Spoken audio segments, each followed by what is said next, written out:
Did you guys watch Monday Night Football last night when, in the middle of a competitive game between the Eagles and the Redskins, they decided to suddenly discuss everything surrounding Reuben Foster's domestic violence incident?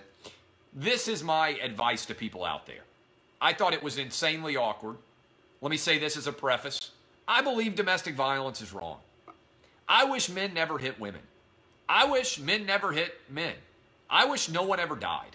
I wish we were all immortal, and cancer and car accidents and also constipation never existed. I wish we were all happy-go-lucky and your grandma was going to live forever and everyone would live happily ever after with as much money and as much fun and as much bonhomie as we could possibly have. But I also know that most people watch football to escape the serious things in life. They do not watch football because they're like, hey, I wonder what a bunch of ex-athletes think about domestic violence. I wonder what they're going to say about domestic violence. Especially, I wonder what they're going to say about domestic violence in the middle of a really tight Monday Night Football game between two bitter rivals in the NFC East while the game is really going on. Particularly when there has been a serious injury to Colt McCoy, and there's a lot of uncertainty about what's going on. If you care about domestic violence and the Redskins' decision to sign Reuben Foster, there literally has never been more opinions of that in the history of American sports. This idea that there was like this huge groundswell of demand for people to be like, hey, what did Jason Witten and JoeTessetore and Booger McFarland think about the Redskins signing of Reuben Foster is a fundamental fallacy. I think this is one of the areas where social media has led media companies astray because they follow these losers like Richard Deitch who write their media review column that like 3,000 people read. And they are so obsessed with what this loser dude like Richard Deitch says that they end up worried about what they're going to say about their review. Here's who you should be concerned about. The 10 million people watching your sport on that night. 95% of them who don't care about Reuben Foster at all because he's not playing, because he's not on the field right now, because he's not going to be on the field this year for the Washington Redskins. This story has been covered ad infinitum. Nobody cares about what these guys think about domestic violence because you know why? Everybody assumes that they don't like it. You don't need to come out against something that everybody in America already disagrees with. There's nobody out there right now who's like, you know what? I think there's probably these announcers calling this game, they're probably in favor of men hitting women. Right? They probably are not in favor of men hitting women. In fact, I don't know that I've ever seen anybody in public come out in favor of men hitting women. People are opposed to violence, particularly when the victim is innocent and has done nothing wrong at all.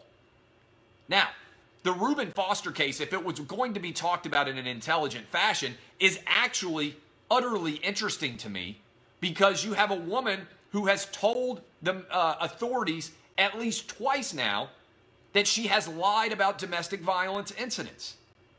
So maybe Reuben Foster is guilty and he's been beating this woman up for over a year. Or maybe this woman is lying and the Washington Redskins believe they have evidence that she is a liar and they believe that Reuben Foster is being unfairly maligned for something that he did not do. I don't know. I haven't conducted an investigation into this case. But I happen to believe that the Washington Redskins have. And maybe the Washington Redskins are going to be proven correct here. I said this yesterday. We have forgotten all of the rules that we should and lessons that we should have learned from the Duke lacrosse case. In the Duke lacrosse case, we had a bunch of innocent guys who were allegedly taking advantage of a stripper. And the entire season for Duke lacrosse was canceled. Everybody was arrested. They put all of the charges out there, and then they were all proven to be lies. And the media had already convicted all of these Duke lacrosse players because they wanted it to be true. Because they wanted these rich, privileged, preppy Duke lacrosse kids to have raped this poor minority woman. They wanted them to be victims because it fulfilled their worldview.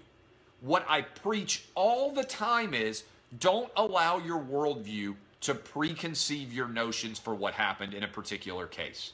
When I was in law school, I was preached to there are only 3 things that matter in every case, particularly in criminal law: the facts, and the facts.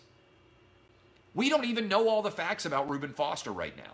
So while it's easy to climb up on a milk crate, a soapbox, and scream as loud as you can from the high heavens that you are outraged, sometimes outrage is not the best response. In fact, oftentimes it isn't. Most things in life today require nuance, analysis, and consideration by intelligent and reasonable people. Coming out against things that everybody already disagrees with is not in any way helpful. It isn't in any way brave. It isn't in any way intelligent. The way that ESPN handled that situation on Monday Night Football was wrong. It was awkward. It was misguided. And it was directed towards a tiny segment of the population that actually cared about what Jason Witten, JoeTessetore, and Booger McFarland thought about Reuben Foster. There's plenty of time for opinionists to weigh in all day long, every day on ESPN about what they think about Reuben Foster. Those guys don't know more than you or me. They don't have any more evidence. And as a result, it ended up sounding artificial. That's particularly the case when Jason Witten endorsed and said he was okay with the signing of Greg Hardy when he played for the Dallas Cowboys. If you're going to allow Jason Witten, who I like, to get on a soapbox and go after Reuben Foster, then the immediate response should be, Witten, why do you have a different opinion today about Reuben Foster when you're an announcer than you had about Greg Hardy when he was your teammate in Dallas? That's a tough road to hoe. Maybe the answer is because I was a player and I wasn't allowed to have my actual opinion then, but you need to distinguish why there was a difference between the two.